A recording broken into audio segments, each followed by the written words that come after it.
Bueno, agradecemos que se hayan dado cita esta tarde para este evento que es organizado por nuestro proyecto de conversaciones con Martín Cruz Santos y la librería, galería y café Martín Fierro.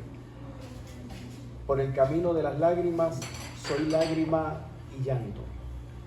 En el camino de las lágrimas, yo soy lágrima.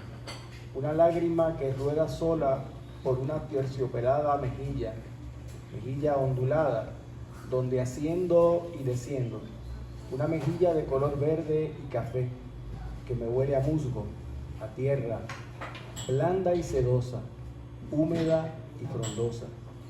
Lágrima soy, solitaria soy, que a paso dejo huella.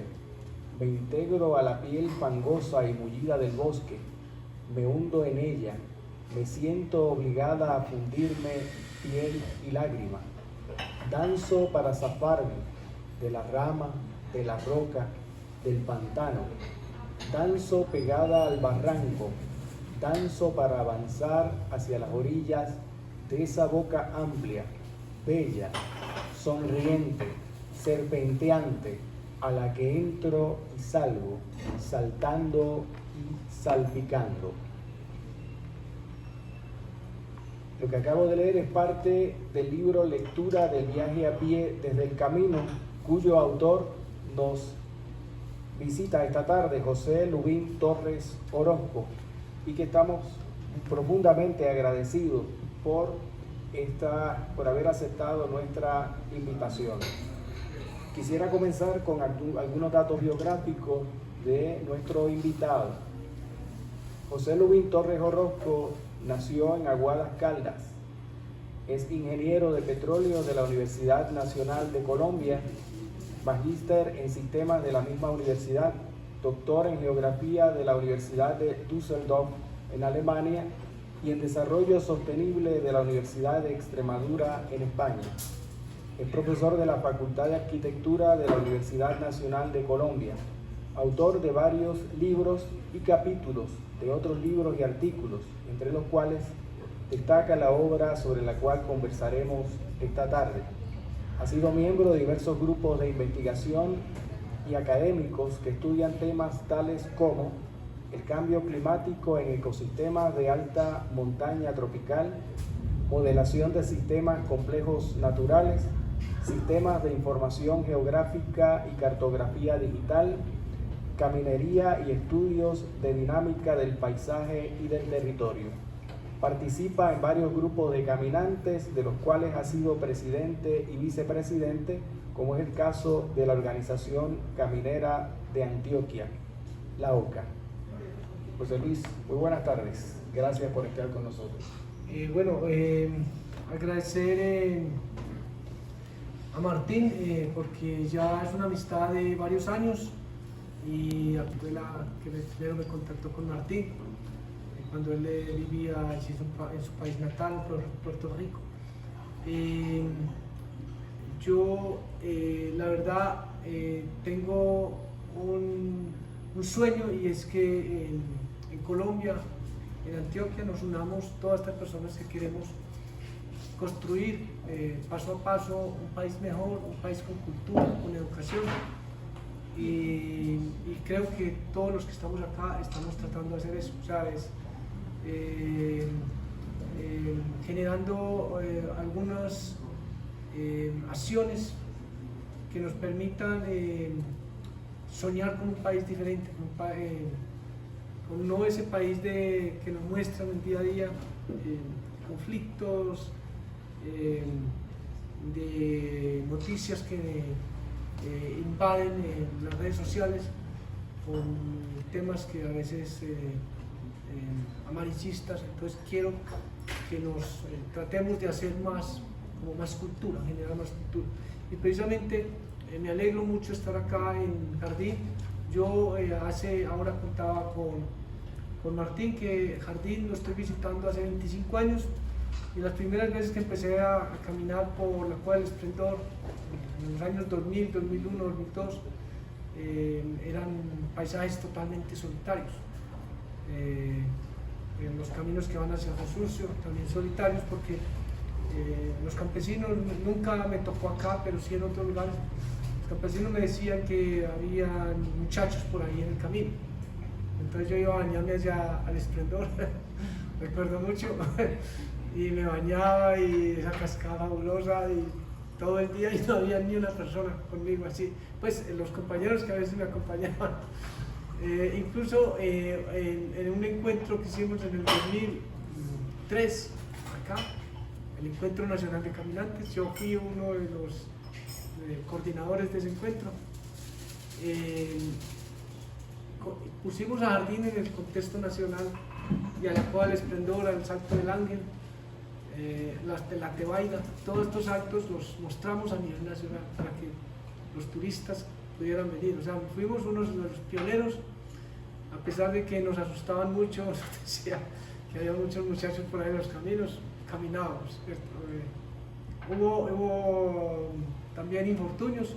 Algunos de ustedes conocieron a William Suárez, que desafortunadamente que pisó una mina antipersonas, y algunos otros compañeros han tenido también algunas dificultades, pero es ese amor por la montaña que siempre nos ha unido, y eso lo sigo sintiendo por Jardín. Ahora ya haciendo algunos caminos que enseguida les voy a contar. He ido un poco más lejos, y es mi tercer libro. Este es mi segundo libro, y el tercero es un hermano de este, que se llama Viaje de regreso a la montaña. Y hay una parte, un capítulo muy importante, que es el viaje a Balandú, que precisamente cuenta cómo nuestros ancestros, sobre todo los de Manuel Mejía Vallejo, llegan acá a estas montañas, colonizan todas estas montañas que van hacia Chocó, hacia Risaralda, y de ahí nacen toda la mitología, todas esas leyendas, lo mágico, ese realismo mágico que muchos escritores, o en este caso Manuel Mejía Vallejo, habla de Jardín, ¿cierto? Porque sus antecesores son de esta zona.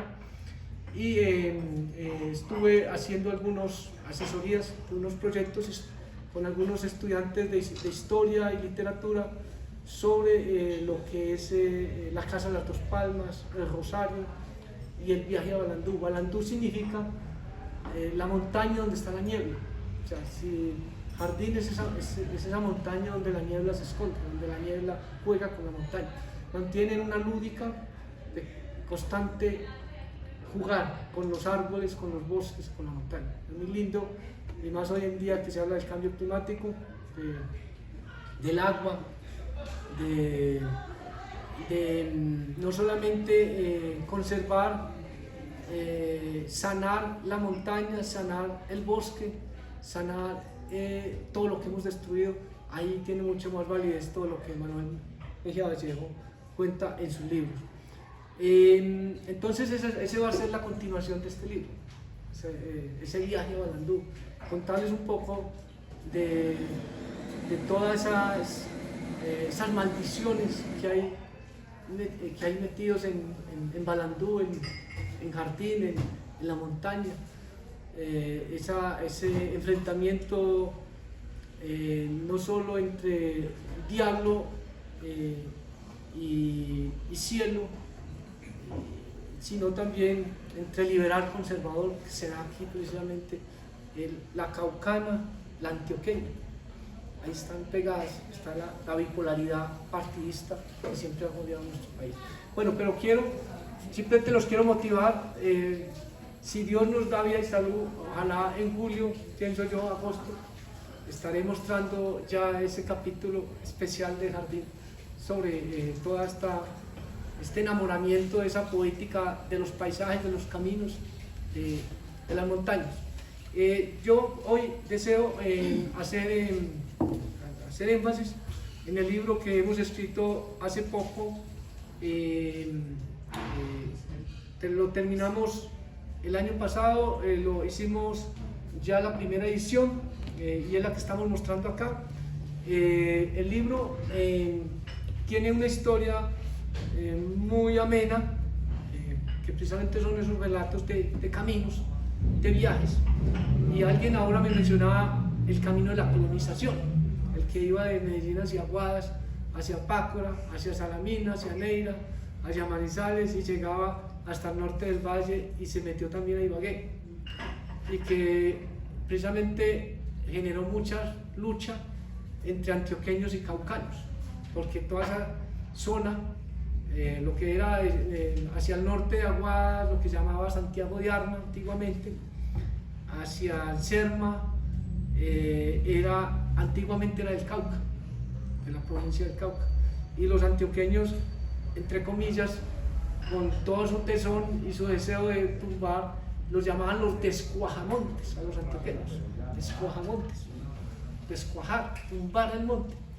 El hacha era el hacha que hoy en día está enaltecida, pues era el símbolo de la pujanza antioqueña, porque con el hacha era que podía descuajar el monte. Hoy en día no se puede mencionar eso porque nos acribillan. Entonces, esos antioqueños se le metieron a los caucanos y fundaron más o menos 300 municipios. Sonsoneños, aljojaleños, aguadeños, rionegreros, todos se metieron allá a todos los departamentos, y hay muchas historias interesantes. Bueno, básicamente nosotros enamorados del camino de esos caminos de la colonización, con deseos de seguir las andanzas de nuestros abuelos. Mi abuelo, yo cuando tenía 4 años, recuerdo muy bien a mi abuelo con una mulita blanca, bajando los bultos de plátano, bajando los bultos de maíz.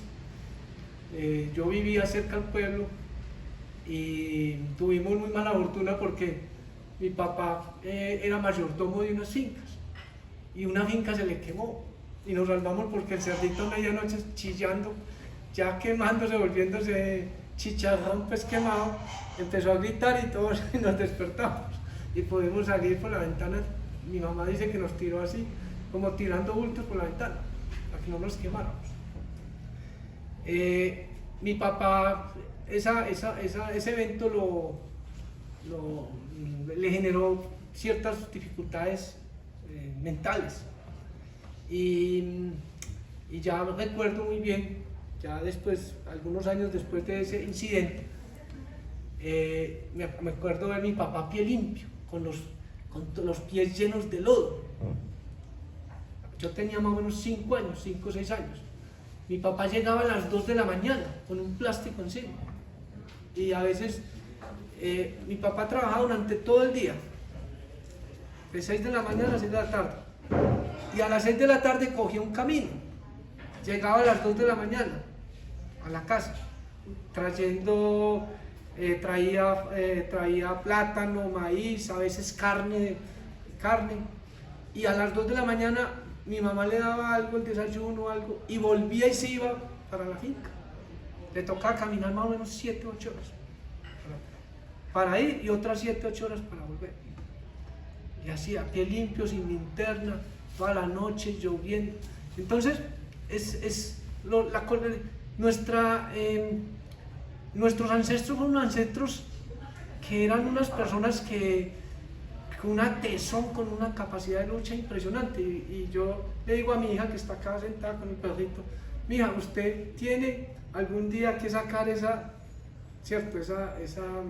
gallardía, esa valentía que tuvieron nuestros abuelos. No podemos dejarnos llevar pues, por todo el facilismo del mundo actual.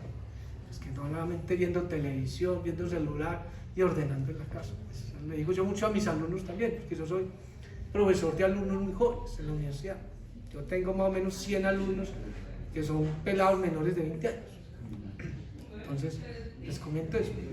Y mi papá, yo, por ejemplo, ese ver a mi papá cuando yo era pequeño, hoy en día, recuerdo eso, y como que se convierte en el cordón umbilical o esa fuerza para mí, para meterme a los caminos.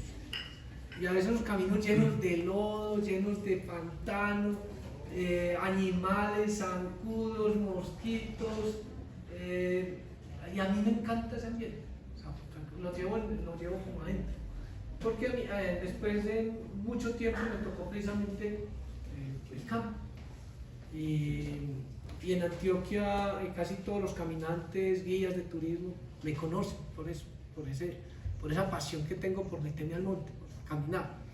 Ya con el tiempo tuve la oportunidad de vivir en Medellín. Yo vivía en el campo, en Aguadas, mi mamá era de Sonsón, me tocaba ir muchas veces a Sonsón, y me tuve la oportunidad, ya terminando el bachillerato. Mi mamá se preocupó mucho por darnos estudio, sobre todo yo era muy bueno para las matemáticas y nos dio estudio hasta terminar el bachillerato, pero después de terminar el bachillerato nos íbamos para Medellín, la mayoría de mis hermanos, y la opción era trabajar, no estudiar más. Pero por cuestiones de la vida yo terminé en la Universidad Nacional, una universidad pública. El 80-90% de los estudiantes de la Universidad Nacional son de estrato 1 a estrato 3. Son estudiantes que vienen de la comuna, estudiantes con dificultades económicas, muchos con dificultades pues, de otras dificultades sociales muy grandes. Y yo he sido profesor en la universidad más de 20 años, y en la Antioquia, en la Nacional, conozco las dificultades de estos jóvenes y trato de ayudarles en lo que puedo. Entonces, yo llego a la Universidad Nacional, trabajo allí, me parece muy duro el mundo de la minería, el petróleo, me toca hacer prácticas con Ecopetrol, veo la prostitución, veo el dinero cómo corrompe las comunidades, y yo no quiero ese mundo, o sea, me le vuelvo al mundo de trabajar en esas minas y en la ingeniería de petróleo. Entonces me quedo en la universidad y logro estudiar, y finalmente termino con algunas becas que la Unión Europea me da para estudiar en Alemania y España.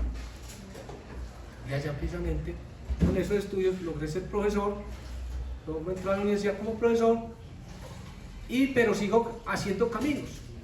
Yo cuando hice el encuentro acá en el 2003, yo ya había terminado mi posgrado en la Universidad Nacional y estaba ya alistando maletas para irme a estudiar a Europa. Y sigo todo lo de los caminos, lo sigo. Los compañeros me conocen, me permiten ser presidente de la organización Caminar Antioquia, que es como la que reúne los grupos más importantes de Antioquia, de caminantes. Hace encuentros, aquí hicimos un encuentro hace más o menos 3 años que se llamó el Encuentro Departamental de Caminantes, donde vinieron casi 600 personas. Aquí ustedes de pronto vieron todo un poco de gente por la mañana para ir para acá. Yo era el coordinador de ese encuentro. Y empezamos a hacer cosas muy importantes, que es trabajar con comunidades, los guías de turismo, los capacitamos para que sean pues, como para que tengan un conocimiento mayor sobre los caminos ancestrales, las comunidades campesinas, valoren más todas esas tradiciones de nuestros abuelos, de lo que hicieron nuestros ancestros.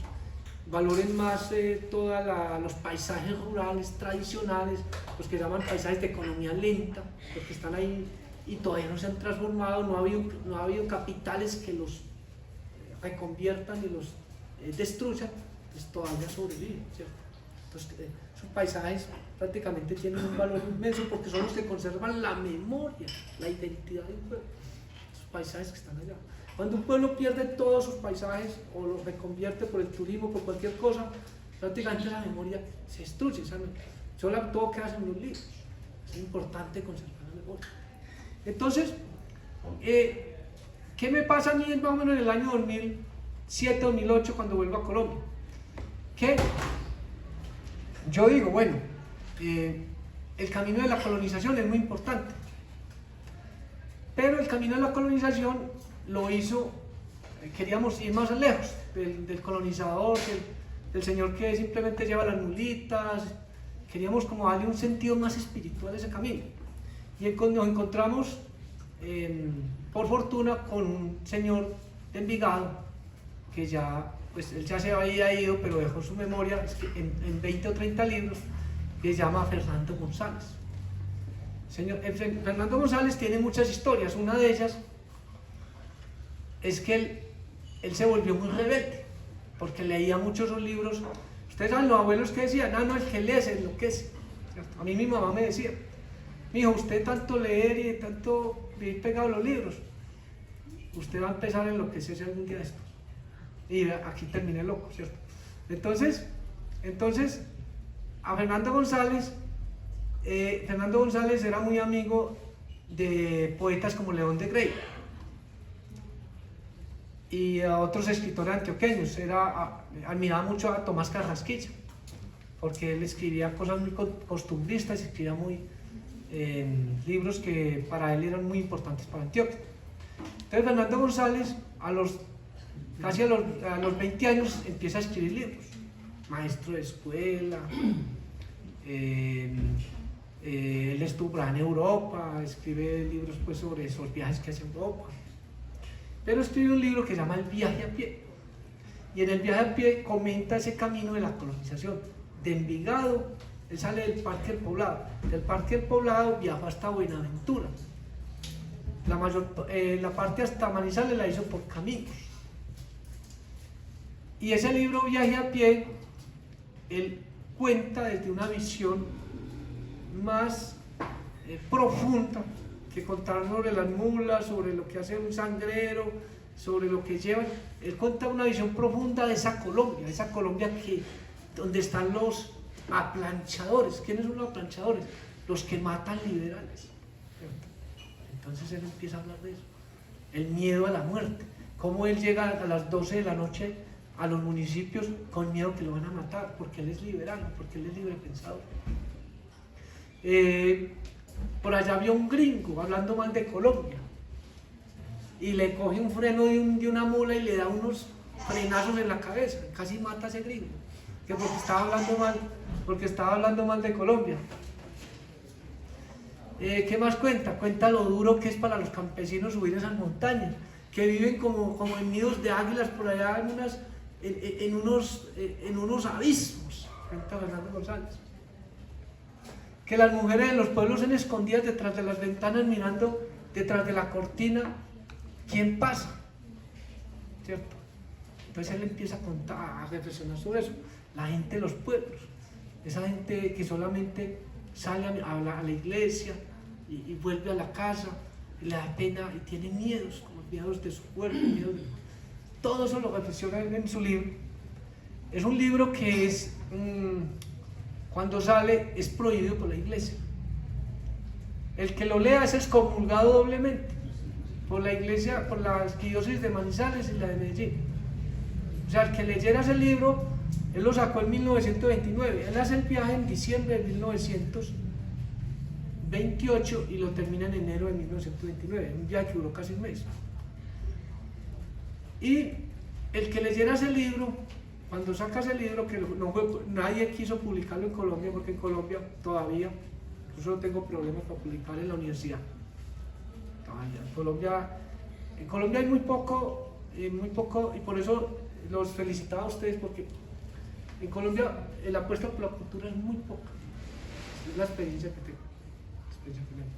Normalmente yo le digo a mis estudiantes que hay mucha cultura de miseria, en el sentido de que acá está el sentido del vendedor de aguacates o de bananos, pero no el vendedor de cultura, de ideas.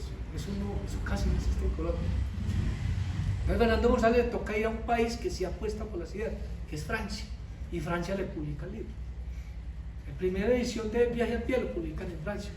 Incluso dicen, es un cuento, de Fernando González hay muchos cuentos, uno de ellos es que Jean-Paul Sartre, el autor de La náusea, El ser y la nada,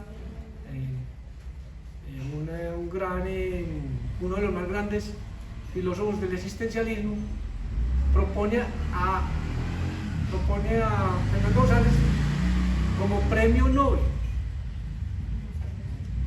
Y en Colombia hay como dos o tres personas antes de García Márquez que lo propusieron para premio Nobel. pero había un problema, que tenían que pasar, la iglesia tenía que dar el veredicto si sí le gustaba o no. Y todos esos personajes, como hablaban tan fuerte, sobre todo contra la iglesia, nunca pasaban la prueba. Por ejemplo, otro fue León de Grey. León de Grey también, algunos autores lo propusieron como premio Nobel.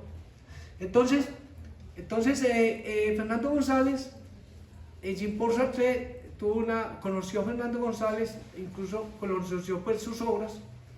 Se publica El viaje a pie en Francia, la primera edición es en francés, es de una editorial francesa, pero el que le hace el libro es condenado 2 veces al infierno. O sea que, mejor dicho, usted estaba llevado donde leyera ese libro en el tiempo. Nadie lo leía. Por ahí más o menos pasaron 20 años, 25 años para que un sacerdote dijera, no, qué pena, el libro Viaje a pie es un libro normal, habla de ideas normales, es un pensamiento libre, es alguien que puede pensar y decir lo que él opina. Ese libro no tiene ningún pecado. La misma arquidiócesis de Manizales, un sacerdote, que no me acuerdo el nombre, abolió la prohibición, la prohibición que había sobre el viaje a pie. Pero Fernando González en el año 1960 nadie lo conocía en Colombia. Los únicos que lo conocían fueron los discípulos de él, que fueron Manuel Mejía Vallejo, fue discípulo de Fernando González, y Gonzalo Arango, el de aquí de antes. Es que miren que ustedes están rodeados de grandes pensadores, o sea, al suroeste. Aquí Manuel Mejía Vallejo, Gonzalo Arango en antes, y en Pueblo Rico Jaime Jaramillo Escobar. 3 de los más grandes pensadores de Colombia son de aquí de esta zona. ¿Cierto? De los grandes pensadores, de los que generan ideas nuevas, que abren frontera a nivel del pensamiento. Precisamente con Jaime Jaramillo Escobar en mayo, el 24 y 25 de mayo, vamos a hacer una actividad en Pueblo Rico para hacer un homenaje a él. Allá estamos apoyando un semillero de nadaístas en ese municipio. Bueno, entonces, siguiendo con el cuento, yo en el 2008 empiezo a mirar esta obra y empiezo a buscar este camino con varios amigos, los amigos que aparecen como coeditores del libro. Y empezamos a preguntarle a muchos campesinos, y los campesinos sabían por dónde iban el camino, porque un camino que se había abandonado hace 40, 50 años. Entonces nosotros, con apoyo de los viejitos de 90, 100 años, los que ya se iban a parar la pata, pues, pero que ya habían hecho ese camino, y con algunos que por allá, cuando eran niños, caminaron, empezamos a meternos a esos caminos. Nos demoramos más o menos 4 años. 4 años buscando los caminos de la colonización, de Envigado a Manizales, que seguían los arrieros y que seguían también los colonizadores, y Fernando González, que siguió Fernando González en 1978. Entonces nos dimos la tarea a sacar ese camino adelante, a que la gente lo conociera, y lo llamamos el viaje a pie, el proyecto de caminería o de caminos literarios viaje a pie. Y ese proyecto ya ajustamos los 15 años. Hace más o menos 3 años, ya estamos hicimos el 17 este año, la versión 17, y nos dio por escribir este libro. ¿Por qué? Porque la gente, cuando va a este camino escribe sus experiencias. Fernando González, hay algo aquí importante de Fernando González para que ustedes entiendan, también lo del libro. Fernando González estudió Derecho en la Universidad de Antioquia. O sea, de los primeros graduados de Derecho de la Universidad de Antioquia fue Fernando González. En el año 1920. Y la tesis de Fernando González se llama El derecho a desobedecer. El derecho a desobedecer. ¿De dónde viene ese título? Esa es la tesis, la tesis que hacen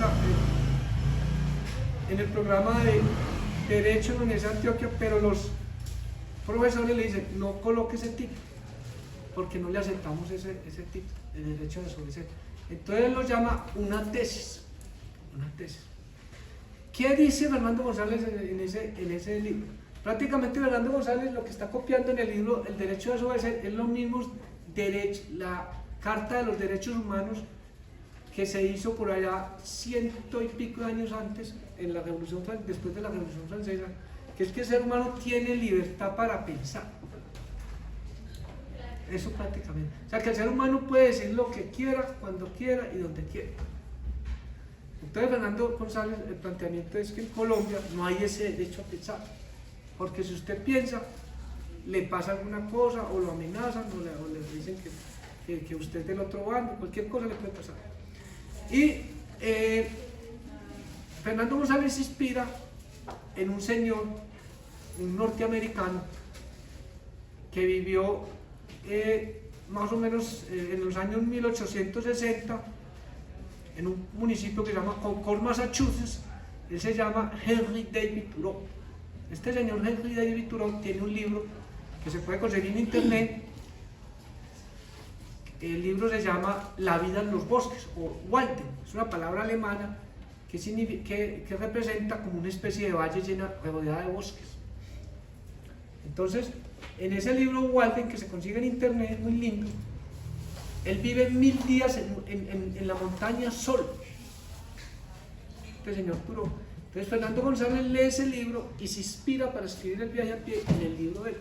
Él hace un viaje desde Envigado a Manizales, pero haciendo una reflexión sobre lo que ve, sobre lo que encuentra en el camino. Escribe El viaje a pie como un ejercicio de encontrar al pueblo antioqueño, el alma antioqueña, el alma del colonizador, del campesino, y a su vez de encontrarse a él mismo, porque él hace parte de ese mundo, él es hijo de colonizadores. Eso hace Fernando González. En el libro Viaje a pie, Fernando González lo que está haciendo es un camino hacia él mismo. Por eso el subtítulo del libro es Un camino espiritual hacia ti mismo. Porque cuando uno se encuentra en el bosque, en el camino solitario, no tiene todo lo que tienen hoy en día los pelados, con los audífonos, escuchando musiquita, escuchando todo, mirando cosas. Uno tiene que pensar es hacia uno mismo, cómo está yendo, cuál es mi misión en esta vida, qué hago aquí, qué es eso, qué es esto. O sea, es un encuentro con el camino, y hoy en día se está retomando esto en muchas esferas, precisamente como una manera de sanación. Por ejemplo, el taoísmo, en los retiros espirituales están tratando de volver a esto, lo que hacían los monjes antiguamente. Vaya usted, intérnese 15 días, un mes, y encuéntrese con usted mismo, en la soledad, desconéctese de todas las redes sociales. Usted mismo puede encontrarse con usted mismo. Entonces, en el camino, lo que hace Fernando González es algo parecido a lo que dice Thoreau. Henry David Thoreau vaya a ese bosque 1000 días a estar con él mismo, a pensarse él mismo, una especie de retiro espiritual, y escribe sobre eso. Después Fernando González hace el mismo retiro espiritual en el camino, escribe sobre él, escribe el libro Viaje a pie. ¿Y qué hacemos nosotros hoy en día? Algo parecido. Vamos a ese camino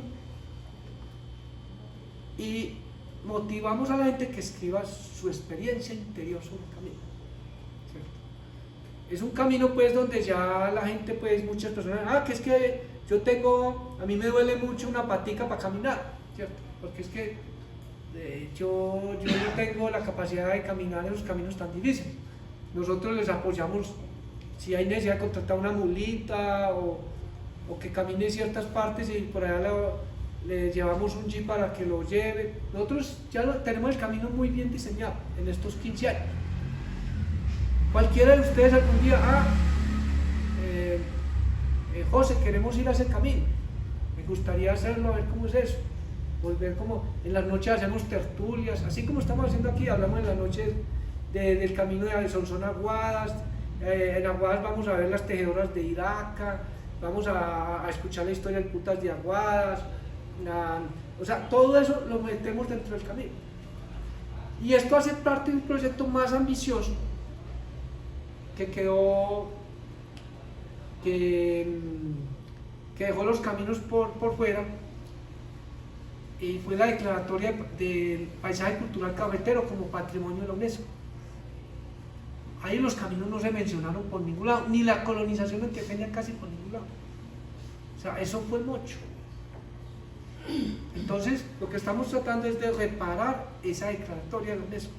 ¿Por qué declaran el paisaje cultural cafetero y piensan en el café, en unas finquitas todas lindas, pero no piensan en esos abuelos, en los colonizadores que se mataron, fueron a las montañas, tumbaron montes, enfrentaron fieras, te tenían que dar fusil a punta de bala y machete para defender eso? ¿Por qué no hablan de eso? ¿Cierto? Y tienen los silleteros allá en Santa Elena todos lindos, con unas florecitas, pero no hablan, por ejemplo, del silletero que cargaba personas, ¿cierto? A veces cargaba una persona más pesada que él. Eso no lo menciono por ningún lado. Entonces ahí hay cosas que la historia está siendo injusta, o las declaratorias de patrimonio están siendo injustas con el pasado, y eso es lo que nosotros también queremos mostrar, ¿cierto? Entonces, yo tengo un proyecto en la universidad que es precisamente tratar de hacer estamos inventariando, estudiando ese camino de la colonización para tratar de declarar un patrimonio más adelante y salvar la deuda con el camino de la colonización. Bueno, hablando un poco más de lo del viaje a Balandú, de aquí de las montañas antioqueñas, la colonización antioqueña hacia suroeste es una colonización que está, digamos, unos 50 años, entre 50 y 70 años después de la que va hacia el sur, hacia Aguada, hacia Manizales. Fue hecha por apellidos como Mejía, Echeverri, Santa María, Vallejo. Todos se metieron en estas montañas. ¿Por qué se metieron en estas montañas? Estas montañas eran del gobierno. No hubo tanto conflicto como las del sur. Las del sur eran de Felipe Villegas, de los Villegas y de los Aranzazu. Eso se lo habían dado a ellos porque le habían prestado plata al gobierno. El gobierno les había dado, en ese entonces el virrey les había dado montañas enteras. Les decía: vea, a usted le toca desde el Arma hasta el Cauca, y a usted desde el Cauca hasta el Villa María. Entonces les daban montañas enteras, porque ni los que les daban las montañas conocían eso. Entonces después venía la gente y se metía, porque el gobierno decía: vea, el todo limosnero, vagabundo o ladrón que no se vaya a trabajar al campo, lo metemos a la cárcel. Hubo una ley en Antioquia, 1785, de Antonio Molino Velarde, decía: todo vagabundo, limosnero que haya en las calles o ladrón que cojamos, para la cárcel. El que quiera salir de ese mundo feo, le damos un pedazo de tierra para que se vaya a cultivar. Y ahí nace la colonización antioqueña, con esa ley. Porque todo el mundo, toda esa gente que está en Medellín, la minería se acabó, había mucho minero desempleado, porque Antioquia vivió inicialmente los primeros, después de la conquista, vivió mucho de la minería, del oro. Y llevaban más o menos 150 años donde la gente no tenía que comer, porque el oro se había acabado, y nadie quería cultivar una yuca ni sembrar una mata de maíz. Entonces porque no tenían dónde hacerlo, entonces Moni Velarde da esa opción de que a usted le van a dar unos baldíos para que se vaya a cultivar. Por ejemplo, mi papá me decía: mijo, vámonos para las montañas de Samaná, de San Diego, a cultivar, que allá hay donde tumbar monte. Mi papá, cuando yo era pequeño, me decía así. O sea, y mi papá le tocó hacer eso, y los abuelos les tocó tumbar monte, meterse en las montañas. Entonces aquí hay una historia. Cuando vienen acá los Santa María, los Vallejo, estas eran montañas vírgenes. ¿Quién habitaba acá? Piensen ustedes un momento, ¿quién habitaba estas montañas? A ver, Alguien que me diga. Los indígenas, los embera. Y otros pues que... Y entonces, ¿qué hace el colonizador? Hace una especie de sincretismo, de fusión con los indígenas, porque los indígenas son los que conocen cómo vivir en la montaña, saben dónde está el oro, saben dónde está porque el oro es importantísimo para el colonizador. Prácticamente el oro paga mucho de lo que el colonizador está invirtiendo. El colonizador va a venir aquí con 100, 200 personas. Va a pagar mulas, va a pagar traer todo lo que se necesita. Va a abrir caminos, no habían caminos para mulas, tienen que abrir caminos. Y eso hay que pagarlo. Entonces, ¿quién lo paga? Simplemente, lo primero que se hace es que al gobierno nacional se le presta dinero y el gobierno le da licencia a esos Vallejo, a esos Santa María, a esos Mejía para que se metan a esta montaña. Eso lo narra incluso Héctor Abafacio Lince en La Oculta. Nosotros cuando hacemos el camino de viaje a Balandú, pasamos por La Oculta y contamos esa historia de la colonización hacia el suroeste. Entonces, se meten acá a estas montañas buscando oro,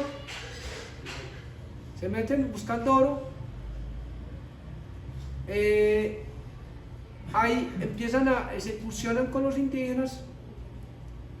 El indígena le da un toque especial a la arquitectura, le da un toque especial a la comida, a la gastronomía, a los mitos y las leyendas, pero sobre todo le da un toque especial a la cultura, al pensamiento del colonizador. Y eso es lo que hace Manuel Mejía Vallejo en sus obras, ¿cierto? Esos espantos, toda como esos fantasmas que aparecen en los espejos, en los puentes, en los caminos oscuros, es ese sincretismo con el indígena. El indígena está lleno el indígena, el mundo se llena de espíritus, lo dicen muchos antropólogos. Las culturas indígenas, la idea es la verdad, cada árbol prácticamente tiene un espíritu. Ahí se genera una riqueza grandísima, que es lo que aprovecha el hermano, la que aprovecha Gabriel García Márquez en 100 años de soledad y muchas de sus obras. O sea, sin el indígena, sin toda esa fusión del español, el indígena, y digamos también la cultura negra que también aporta, no hubiera ese realismo mágico que se da pues en Latinoamérica. Entonces, ya tendremos oportunidad para hablar de la segunda parte de este texto, y que es que el viaje a Balandú va a ocupar pues un espacio especial. Sin embargo, la obra total se va a llamar Viaje de regreso a la montaña. ¿Por qué? Y ahí hace parte el viaje a Balandú. Y es ese ser antioqueño, ese campesino antioqueño que va a la ciudad. La ciudad en 1920-1930 tenía apenas un 20% de la población en Antioquia. Más o menos unos 50, 60 años después, ya la ciudad tiene casi el 80% de la población. O sea, prácticamente el campesino se va a la ciudad. ¿Por qué se va a la ciudad el campesino? Porque en el campo empiezan a haber grandes crisis, ¿cierto? Y mucha violencia. La violencia de los años 60, 70, la violencia de los últimos años, expulsa al campesino. Los problemas del café también expulsa al campesino. Ese campesino va a la ciudad, se encuentra con una ciudad que lo vuelve obsoleto. El campesino no sabe qué hacer en la ciudad. Simplemente las posibilidades que habían en los años 70, 60 era meterse a una industria o meterse a la policía o algo similar. Ya en los años 90, cuando llega toda la diáspora campesina, 80, 90, ya eso está copado, ya no hay trabajo. Entonces empiezan a haber esas grandes cordones de miseria. Un trabajo que yo asesoré fue cómo creció la comuna nororiental en Medellín, desde los años 50 y 60. Cómo esa gente tumbó todo el Parque Arví para hacer sus casitas. Y los tumbaban de noche, bajaban la madera de noche del Parque Arví, para que la policía no los viera ni nadie los pudiera ver. Y iban haciendo su ranchito allá en la Comuna Oriental. ¿Cómo empezaron a hacer sus escuelas? Tuvieron que luchar 20, 30 años para tener una escuelita de sus hijos. Entonces la ciudad se vuelve unos cordones de ilegalidad, de miseria, por esas expulsiones del campo. Manuel Mejía Vallejo tiene un libro que se llama Al pie de la ciudad y comenta eso, comenta esa expulsión, esa dificultad que es llegar, enfrentarse a ese muro de la ciudad, a ese muro de cemento, todo ese sueño que se tenía, verse tirado por el suelo, y siempre añorar el campesino volver al campo, trabajar, hacer una platica, el hijo estudie y algún día volver al campo. Y hoy en día ustedes ven los puentes o en las vacaciones la diáspora de la ciudad volviendo al campo. Es muy interesante. Bueno, yo quiero ya pues dejar así, invitarlos a que hagan preguntas, a que comentemos un poco, contemos experiencias de pronto, complementemos lo que he contado. Y aquí tengo el libro. Hoy hay un descuento especial para las personas que lo quieran llevar. Y la verdad es que en este libro lo que estamos escribiendo es la historia de nuestra alma de montañero, de Antioquia, de lo que es Jardín, de lo que es Santos. Eso es lo que estamos escribiendo en este libro. Esas experiencias de esas 700 personas, aquí no son las 700, aquí hay por ahí más o menos unos 50 experiencias de 50 personas que se meten allá al monte, al camino, y hablan de ese volver a la montaña. Gente que nunca había ido a un camino de esos y hacen ese camino desde Medellín hasta Manizales, desde Envigado a Manizales, y dice su experiencia en el libro, cómo se sintieron. Entonces, importante, las personas que deseen, pues, mejor dicho, que no tenga plata, yo le presto para que lo compre. Que está muy económico.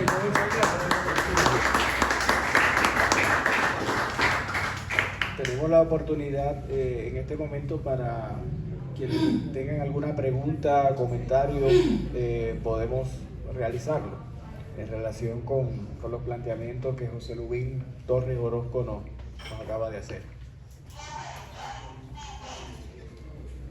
Yo de hecho tengo una. No, hagan todas las que quieran, que sí. Tenemos buen tiempo para... Okay. Y afortunadamente no se vino el aguacero. Bueno, sí. Es que cuando comenzaste a hablar sobre Fernando González y hablaste de ese viaje filosófico, espiritual, o sea, que no es solo el rescate de un camino, sino el rescate de uno mismo, es decir, ese ir hacia adentro, y que ustedes en el proyecto que comenzaron a desarrollar para 2008-2009, pues toman como, digamos, hoja de ruta a Fernando González. ¿Cómo es la preparación? O sea, más allá de la preparación física para realizar un camino que obviamente es arduo, que es difícil, pero ustedes se lo plantean como un viaje literario, se lo plantean como un viaje que es hacia el interior de uno mismo. ¿Cuál es la preparación? ¿Qué se requiere? ¿Cómo han ido a lo largo de estos 15 años llevándolo a cabo? Muchas gracias, Bea. La verdad es que uno, pienso que es como todo en la vida es un paso a paso, es uno ir creciendo. Usted se enamora de la pintura y cada vez, toda la vida va a encontrar más cosas, más artistas, más movimientos de artísticos sobre pintura. Usted se enamora de la ebanistería, usted a medida que va haciendo mesas, sillas, usted va encontrando diferentes artes. Entonces, nosotros nos enamoramos de los caminos y empezamos a caminar. Yo cuando empecé a hacer las primeras caminadas, yo era atleta, yo era maratonista, yo era del equipo de atletismo de la Nacional. y yo veía a todo el mundo caminando así como cojo, y a mí me daba como un desespero y yo me volaba adelante. Y le cogía como 3 o 4 horas a todo el mundo. Y a veces me perdía por ahí en los montes y no sabía qué hacer. Y por allá gritando para que me fueran por mí. Pero era porque de desespero de hacer un camino, pero yo, ¿cuál era la idea mía? El camino por deporte, para entrenarme para una maratón. O sea, yo empecé así a caminar allá en Medellín, por allá en los años cuando estaba terminando los estudios en la universidad. Yo salía a caminar, pero lo que hacía era una caminería física. Yo no pensaba sino en mi cuerpo, tener piernas más fuertes, corazón más fuerte, no pensaba sino en... Y así pasa con el viaje a pie. Hay gente que no llega sino pensando en trotar. A nosotros nos han llegado por ahí 2 o 3 muchachos jóvenes, bonitos, que parecen salidos del gimnasio y mostrando músculo en pantaloneta para que le vean pues todos esos atributos. Y el primer día, el segundo día, muertos. Que no, que se les dañó una rodilla, el otro que la espalda, así. Pero precisamente ellos piensan que allá es lo mismo que el gimnasio, que van no, allá hay que bajar, hay que estar preparado para un hueco, para caerse un pantanero que de pronto sale uno disparado. Ellos no están entrenados para eso. Entonces por allá había uno, me acuerdo que era con con el celular a toda hora pegado. Y nos metíamos a un bosque, hacíamos un encuentro, un baño de bosque, y el tipo poniendo el celular a todas, música y de todo. O sea, él no estaba conectado con el viaje que queríamos hacer. Entonces hay gente que piensa en la parte física, quiero ir a fortalecer el corazón, las piernas, ¿cierto? El cuerpo. Eso es válido. Eso al principio pues pasaba mucho eso. Y mucha gente de esa, muchos de ellos a la mitad ya no querían seguir, se salían. O sea, se encontraban un tedio, encontraban ese viaje que no era para ellos. Y así era, un viaje que no era para ellos. También pasó muchas veces personas que iban más como turistas, a tomar fotos. Y eso era publicando en redes sociales cada 10, 20 minutos una foto. Y hacíamos las reuniones en la noche y no iban, pues no. A la gente le interesaba tomar la foto, que los vieran que sí que estaban haciendo el viaje a pie, como si fuera una marca pues y algo importante de moda y generar envidia o generar algo en las redes sociales, de que sí estaban haciendo algo importante. Ese no es el viaje en pie que nosotros estamos haciendo, a turistas. O sea que nosotros nos llevamos, Confama nos llamó una vez, Confama. Me llamó José Lubín. Queremos que desde Confama ofrecer ese viaje en pie. Que podemos llevar 1000 personas allá a ese viaje en pie. Y yo me hice loco. Por allá se fueron unos señores conmigo y los metí al peor camino, y cuando estaban metidos en el pantanero, yo no, esto no es lo que Confama quiere. Y, bueno, díganle a Confama que no, que esto no sirve para ellos. Esto no se puede vender en Carulla, ni en el Éxito, ni en Confama. Así les dije cuando los vi por allá. Entonces, no es un viaje ni para turistas, pero el turista que va se encuentra tedio en el camino. El que va a viajar simplemente a sacar músculo, a fortalecer el corazón, se aburre allá en el camino. Porque nosotros hacemos abrazo de árboles, conexión con la naturaleza, hablamos de la historia. Hay gente que no le gusta la historia. Entonces hablamos, por ejemplo, del cacique Pipintá, de todas las leyendas del que hay. ¿Dónde encontrar el tesoro del cacique Pipintá? Es una de las charlas que damos. ¿Dónde puede estar el tesoro del cacique Pipintá? En la historia, por ejemplo, hablamos de Putas de Aguadas, ¿cierto? Toda la novela, hay un señor que nos representa el Putas de Aguadas, allá en Aguadas, todo eso lo hablamos, ¿cierto? hacemos gastronomía en Salamina, la macana, los huevos al vapor, todo eso por la noche, nos vamos para una cafetería 2 horas.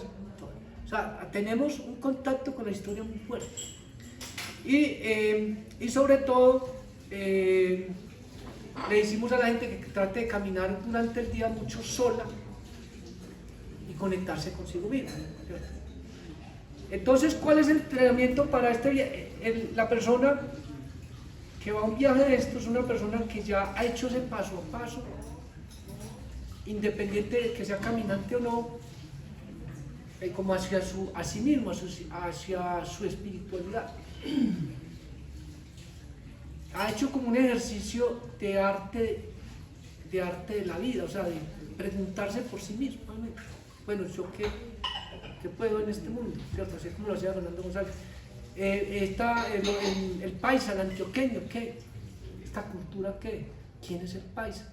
Nuestra alma, nuestra historia, ¿quiénes somos nosotros? ¿Cierto? Porque, como lo dicen muchos maestros, a nivel, no solamente en Colombia, sino a nivel global, a veces vivimos la vida, eso lo digo ahí en el libro, hablo sobre eso, a veces no vivimos, sino que nos viven, o sea, nosotros no vivimos como con esa independencia, sino que estamos atados a unas estructuras, a unos sistemas, y nunca nos damos cuenta quién somos.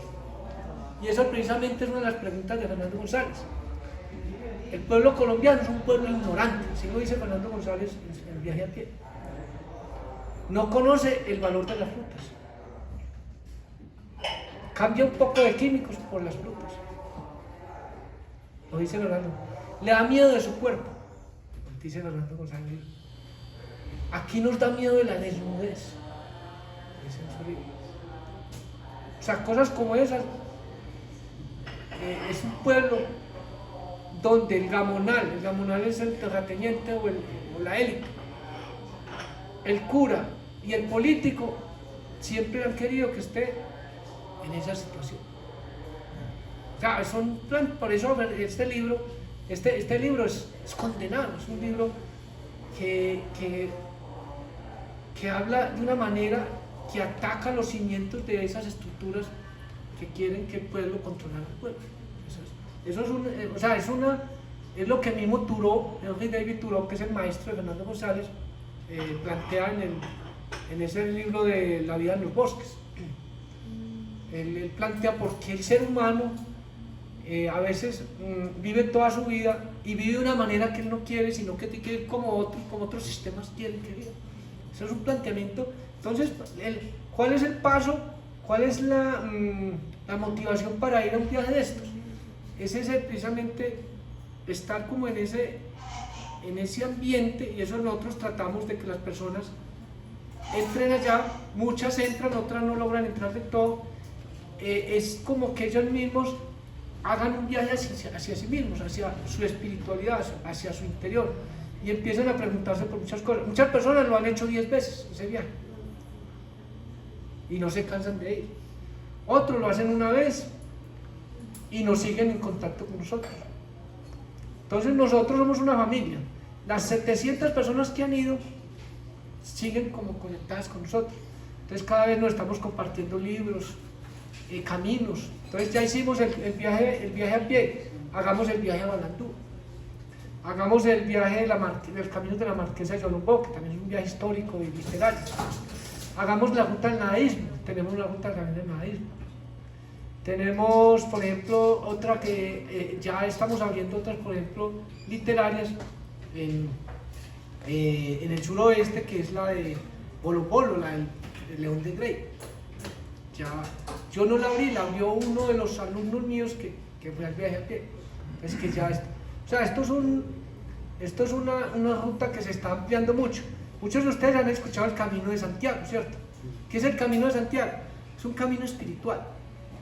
Entonces muchos dirán, para ir al Camino de Santiago hay que rezar mucho allá, Padres Nuestros, Ave Marías, credo. No, usted va al Camino de Santiago y se encuentra una persona. Yo llevo grupos al Camino de Santiago, por ahí cada 2 años. Llevo un grupo por ahí de 10 a 15 personas. Usted va al Camino de Santiago y se encuentra una persona que está haciendo el Camino de Santiago porque su pareja se murió hace 1 año. Entonces está haciendo el camino para encontrarse consigo mismo después de que su pareja se murió. Llevaban 50 años de unión. Encontrar a esas personas. Lo están haciendo, o sea, su espiritualidad no es tanto en ese sentido de que el apóstol Santiago tiene los huesos allá en la capilla y voy a ver los huesos del apóstol, ni que tengo que encontrarme digamos, con toda la parte religiosa del camino, sino ese Dios, esa espiritualidad es muy propia de cada persona que hace el bien. No tiene que meterse dentro del budismo, el catolicismo o alguna religión en especial, sino consigo mismo. Entonces es interesante ese camino de Santiago, se ha convertido en un camino espiritual. Otros van como turistas también, ¿cierto? Pero muchas personas lo hacen a nivel espiritual. Es un camino que, por ejemplo, en Italia se hace el camino de San Francisco de Asís. El camino de Santiago, uno encuentra la historia mucho de los templarios, por ejemplo, cómo los templarios cuidaban los caminos cristianos. Interesante. Encuentra cultura celta, judía, romana, árabe. O sea, eso es un camino con mucha historia, con muchas culturas ahí metidas en el camino. Bueno, no sé si te contesté, ahí me alargué un poquito, me disculpo. No hay problema, claro que sí. ¿Alguna pregunta, comentario que quisieran aportar? Sí, por allá. Buenas tardes, gracias por la presentación del libro y el conversatorio. Creo que lo mencionaste en la respuesta que nos acabas de dar.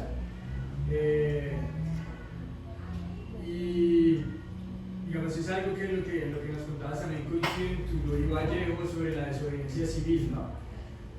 Porque Turo escribe un libro que se llama La desobediencia civil también. Entonces, Vallejo hace el de caminar, el viaje a pie, Turo hace Walden.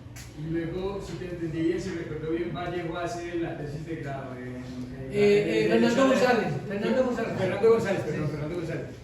Fernando González hace la tesis sobre el derecho a desobedecer y Turo hace la desobediencia civil.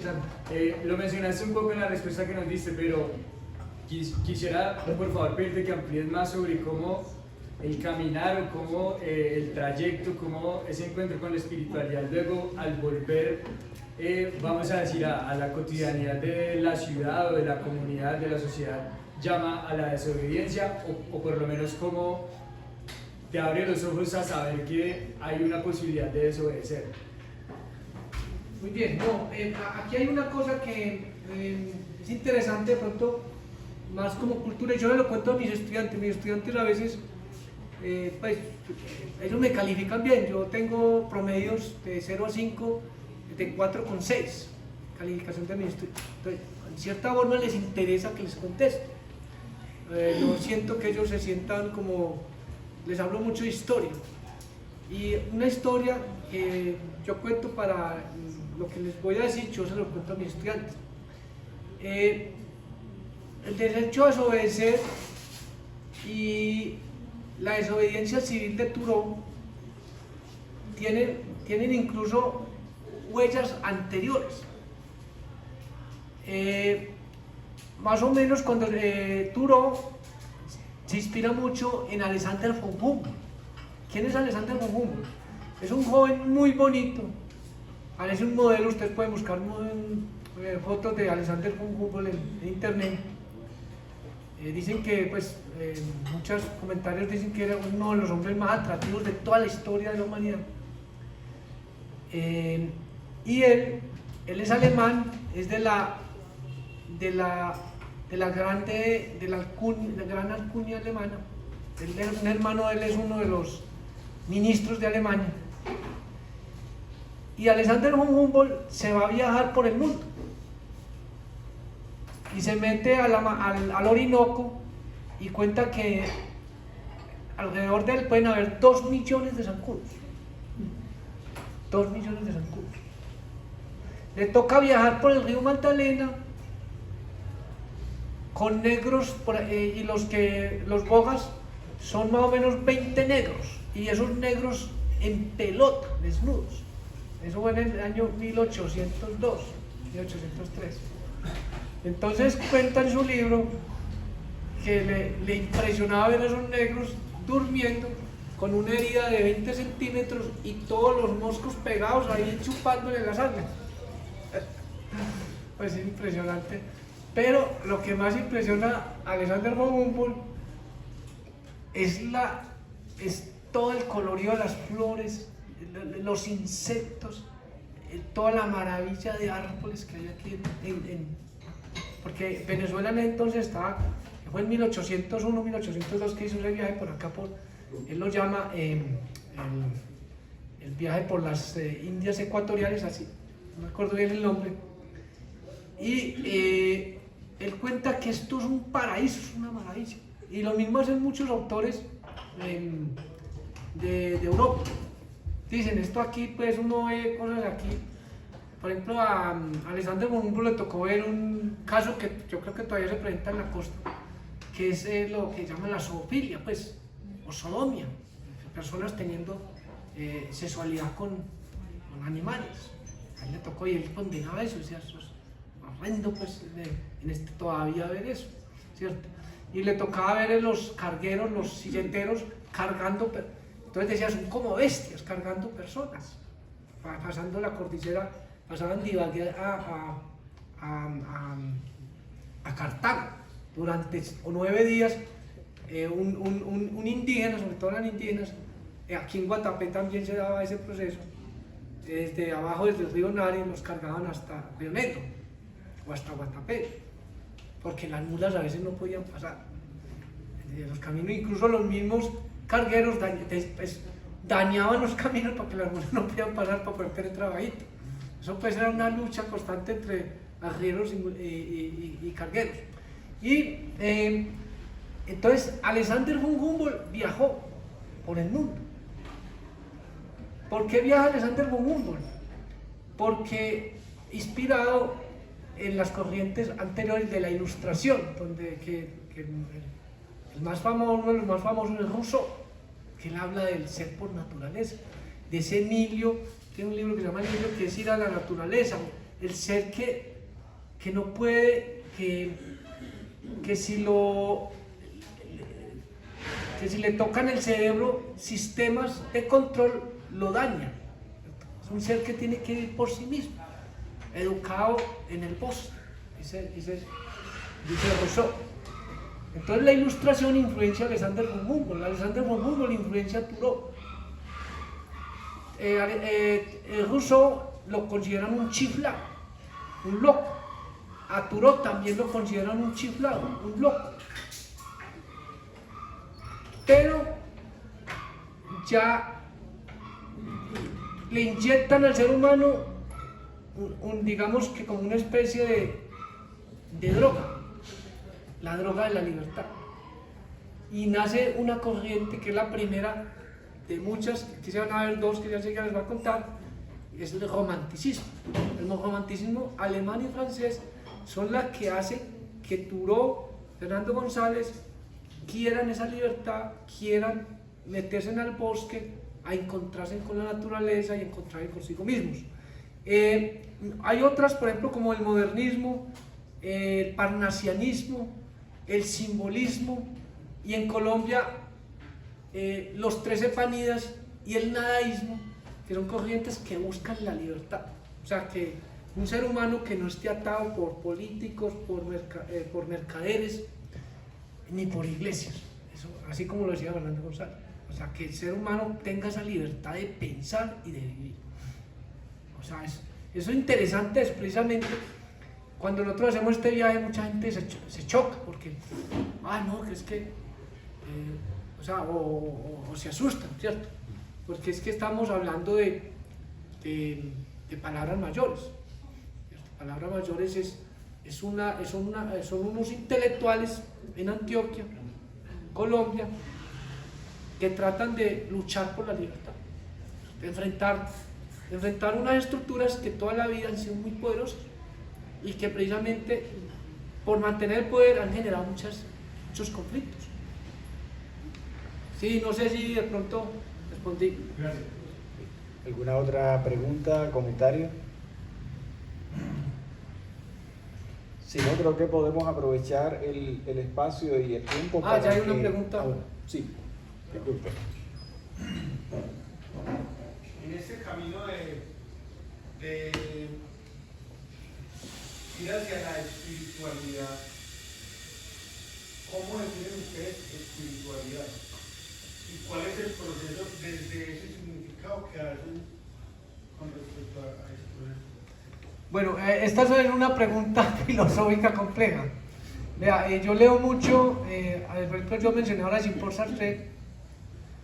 Jean-Paul Sartre tiene un libro que se llama El existencialismo es un humanismo.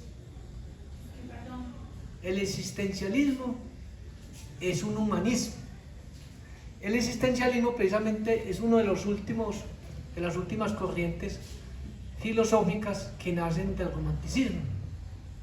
¿Qué es el existencialismo? Si les explico así rápidamente, y esto, como les digo, yo los cuento a los estudiantes también, porque es un poquito como de historia. Y es una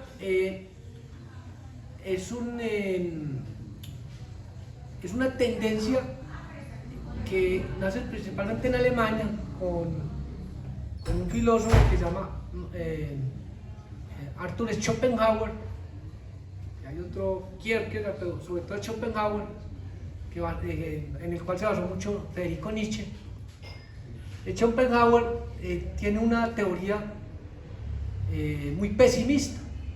Dice que el ser humano es controlado totalmente por la voluntad, una voluntad inconsciente, y que uno prácticamente esa emotividad, esos instintos, eso lo vuelven a uno y lo condenan a vivir una vida infeliz.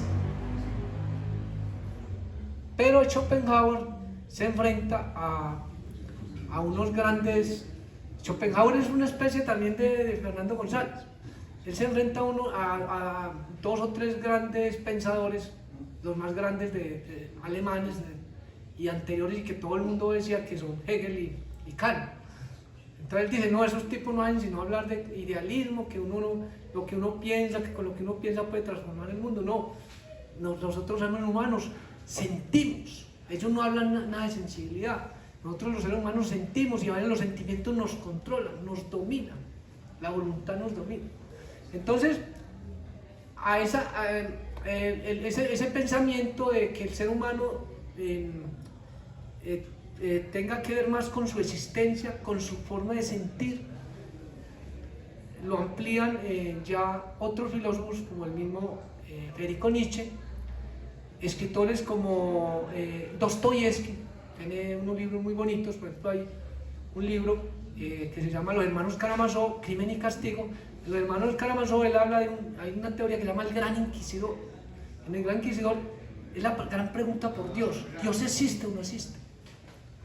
Porque una de las grandes controversias que se dan en el siglo XIX con el romanticismo es sobre Dios, ¿cierto? Si nosotros nos liberamos de Dios, y ya viene lo de Jean-Paul Sartre, quedamos en el vacío, como tirados, como arrojados. Entonces ahí llega Heidegger y Jean-Paul Sartre dice, estamos como, los seres humanos como una persona que la tiraron al vacío, cuando ya deja de tener esa cultura de tener un Dios que es al que le echamos toda la culpa. No, Jesucristo se echó la culpa de todos, el pecado de todos, entonces podemos pecar porque Jesucristo, después vamos a un sacerdote y ya nos perdona nuestros pecados, ¿cierto? Dios, eso lo hablan en el Gran Inquisidor. O sea, hasta dónde el ser humano tiene su responsabilidad por sí mismo y hasta dónde la descarga, necesita otro ser donde descargar su responsabilidad.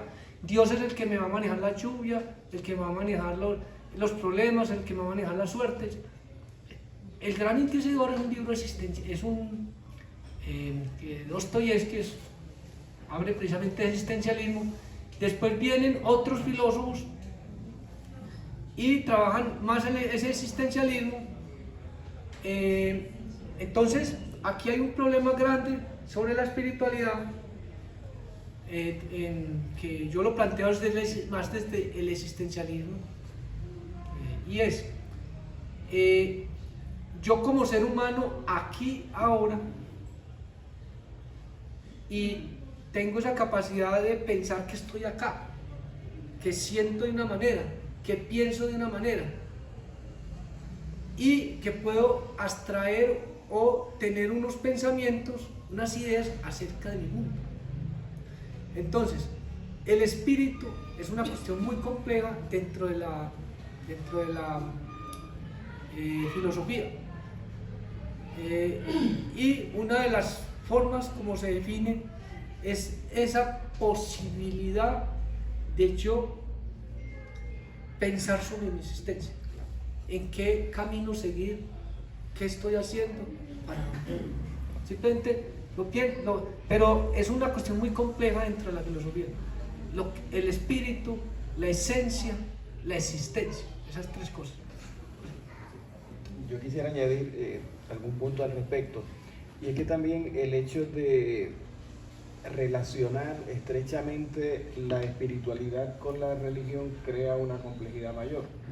El mismo Schopenhauer planteaba que predicar la moral es fácil, pero fundamentarla es difícil. Entonces, ¿qué ocurre? El asunto de la espiritualidad, que tiene que ver más con un cultivo de sí, o con un cuidado de sí, decía Foucault, va más ligado a esa libertad para pensar, libertad para encontrarse y libertad para ser dentro de las condiciones sociales, políticas y económicas en que vivimos, ¿no? Y sobre todo dentro de unas condiciones que te guían o que te conducen a través de la educación y otras instituciones a una conceptualización del mundo que no necesariamente me hace ser más o cultivarme. Por el contrario, puede ser un moldearnos, ¿no? Entonces, esa apertura reflexiva, crítica, que no es otra cosa que un cultivo de sí mismo, de una construcción de ese asunto complejo que es el espíritu. Claro, eso pudiera ser definido de 20 modos, reitero, considero que hay un problema mayor cuando lo limita solo a un asunto de moral religiosa. Se ha visto desde una perspectiva de fe, cuando es un asunto mucho más amplio, mucho más complejo, y que requiere esa capacidad de autodefinirse, autodeterminarse en ese autoencuentro, ¿no? Hace un rato, antes de comenzar, hablábamos del caminar y el encuentro con la naturaleza, que para algunos es encontrarse con otra cosa distinta a lo que uno es, pero resulta que es lo contrario, el encuentro con uno mismo. El concepto cultura misma, que viene en sus inicios de cultivar la tierra o la crianza del ganado, poco a poco va pasando a ser el cultivo de uno mismo, la construcción de lo que quiero ser, de lo que es mi espíritu, ¿no? De ahí la complejidad del asunto, que reitero, si lo limitamos solo a aspectos de carácter de una moral obligada o la moral establecida, pues entonces no se da esa posibilidad de una liberación, de un cultivo de uno mismo, del cuidado de sí, como señalaba Foucault. No, para complementar,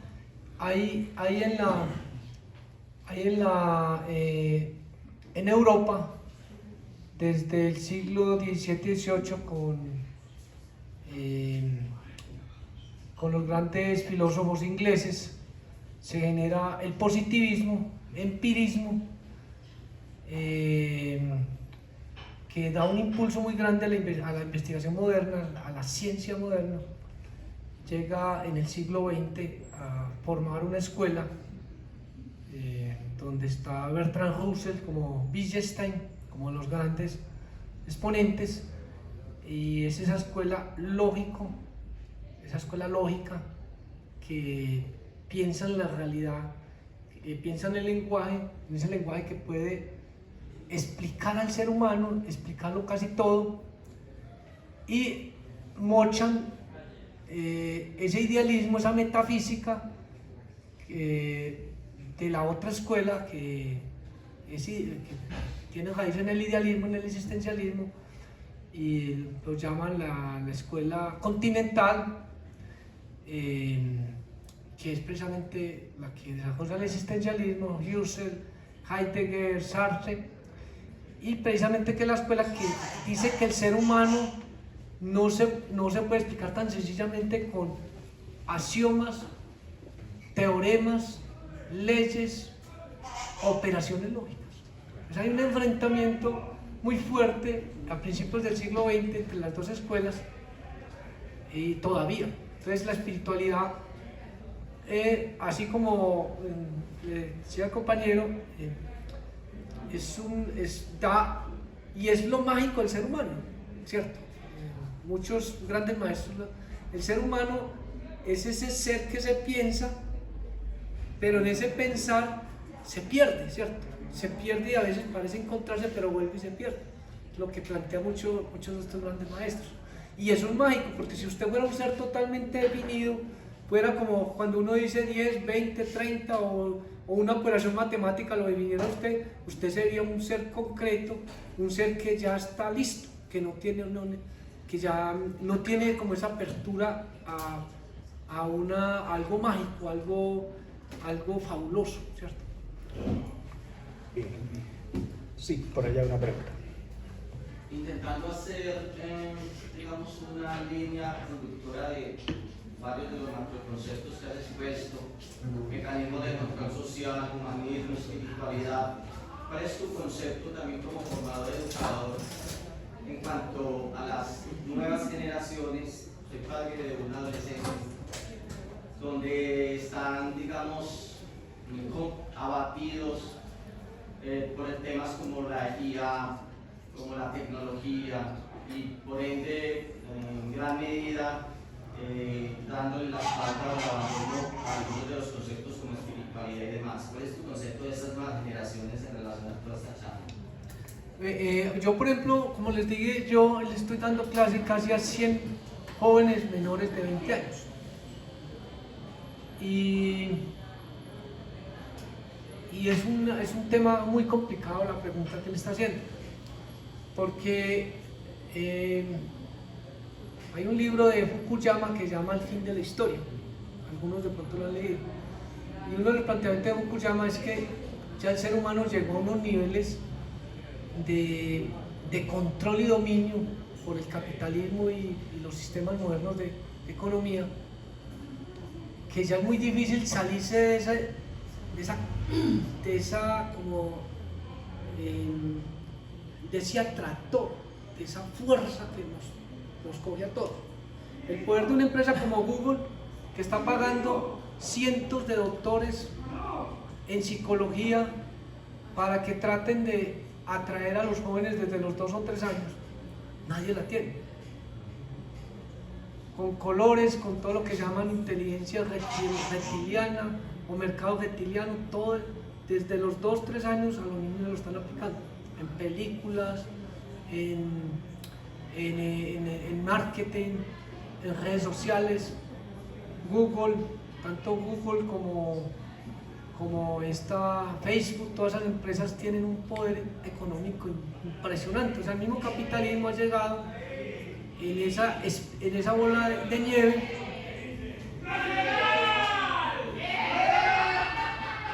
En esa bola de nieve, el mismo capitalismo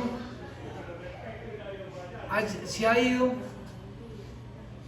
a generar unos procesos de globalización, de control, que ya son analizados, y aquí lo conoce Martín y lo conocen muchos de ustedes. Es analizado, por ejemplo, como escuelas como la de Frankfurt,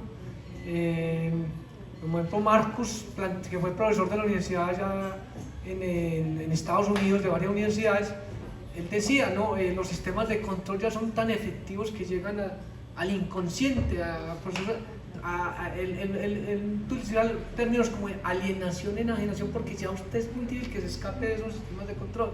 Desde que está niño, con colores, con sonidos, con todas las con esas formas culturales de decir, de hablar, de generar ciertas etiquetas sociales o formalidades, ya usted está ahí ya vigilado, controlado. Algo parecido al panóptico de Foucault. Pues el panóptico, el pan es todo óptico, como un ojo que lo controla todo.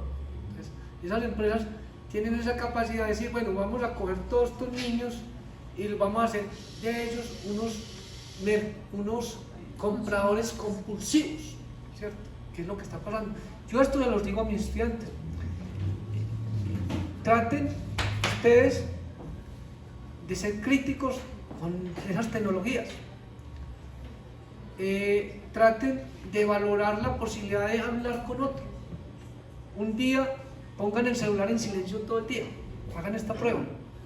Pongan el celular en silencio todo el día, que no tengan que estar ahí pendientes del sonidito ese. Y miren a ver si son capaces de desconectarse de eso. Si usted no está capaz de desconectarse, usted está controlado por una máquina, ustedes lo maquinizaron ya.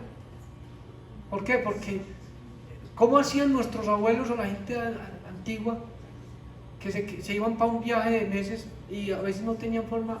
Era un telegrama que se llegaba por allá como a los 15 o 20 días. Se hacían nuestros abuelos. O tenían que dejar el testamento firmado antes de salir, porque no sabía qué les iba a pasar. A veces se desaparecían y nadie se da cuenta qué pasó en el camino. Entonces, hoy en día, usted prácticamente, los estudiantes, y yo lo he visto, son con el celular acá, y me miran.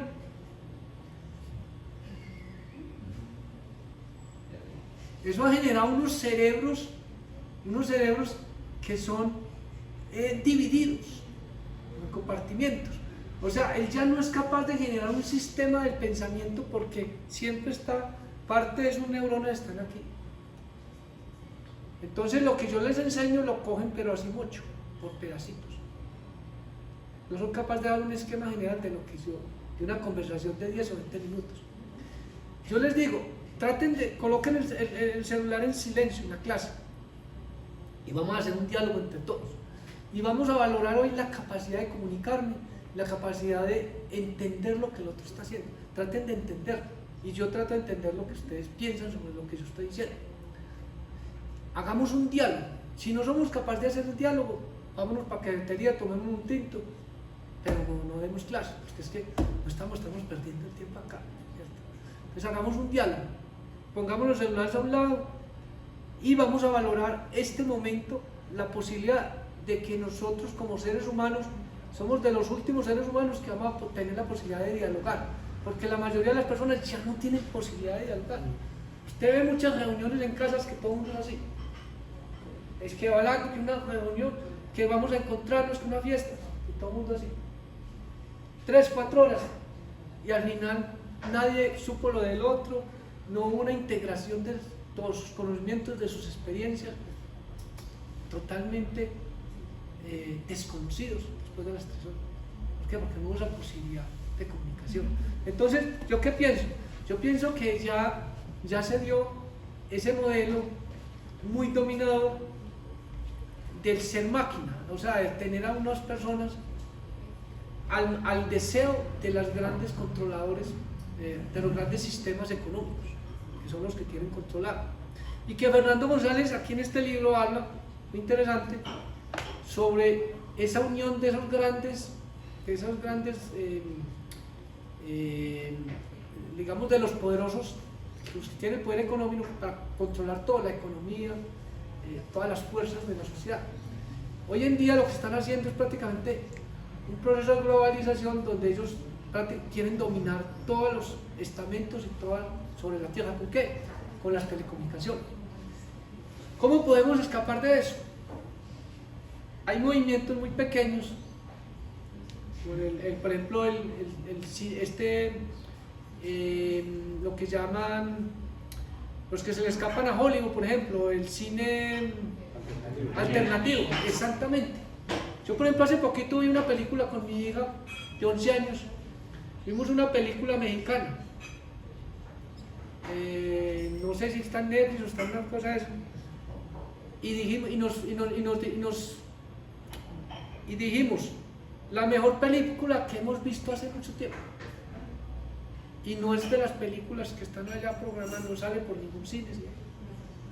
¿El nombre de la película? La película se llama, la película es una película de una familia, es como El Paseo, que salen es que para un viaje a un pueblo que se llama Soledad allá en México, y viven al sur de Estados Unidos y pasan al norte de México, entonces ellos se van por ahí a un río, todo les voltea, así como el paseo 1 en Colombia, todo se les voltea y al final terminan con dificultades, pero superando entre todos todas esas dificultades, hablando entre sí, desenmascarándose cada uno de esa farsa que tenían, que la sociedad les había montado. Muy bonita la película, muy linda porque ellos con las dificultades dejan toda esa máscara que estaban mostrando a nivel, que a veces no se las comunicaban porque las telecomunicaciones o las redes sociales no dejaban que hablaran entre ellos. Una película, no me acuerdo el nombre exactamente, pero yo la puedo buscar y de pronto compartírsela a Martín y Martín se la comparta a ustedes.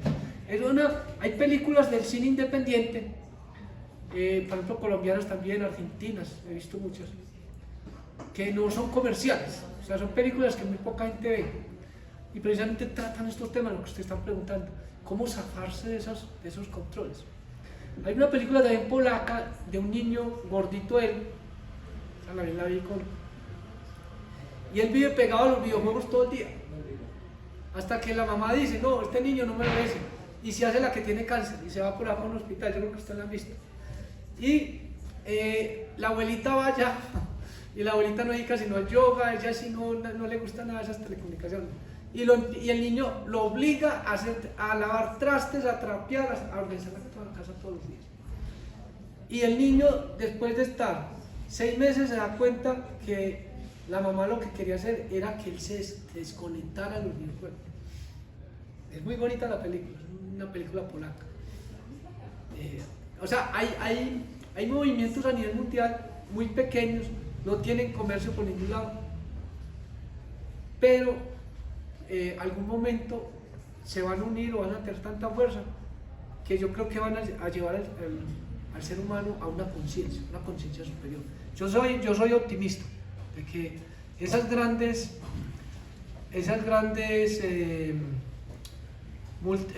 sistemas de poder se van a caerse por su propio peso algún día. Así como pasó en el año 29 con la gran crisis mundial, que nadie compraba nada ni nadie podía vender nada porque el ser humano no tenía plata y los otros tenían. Algún día puede pasar eso y se les cae el poder a todas estas. O que haya un apagón mundial durante un VIH, cualquier cosa de esas, un apagón mundial durante años, que vuelva todo, donde el ser humano tome una reflexión nueva. Gracias. Bueno, creo que ya llevamos como 1h30 aquí, podríamos seguir conversando, pero ¿qué tal si vamos finalizando y quienes quieran adquirir el libro o conversar con el autor, pues aquí está. Igualmente el libro va a estar disponible aquí en la librería Galería y Café Martín Fierro para si alguien desea obtenerlo posteriormente, tendrán esa oportunidad. Queremos agradecerles su asistencia en esta tarde.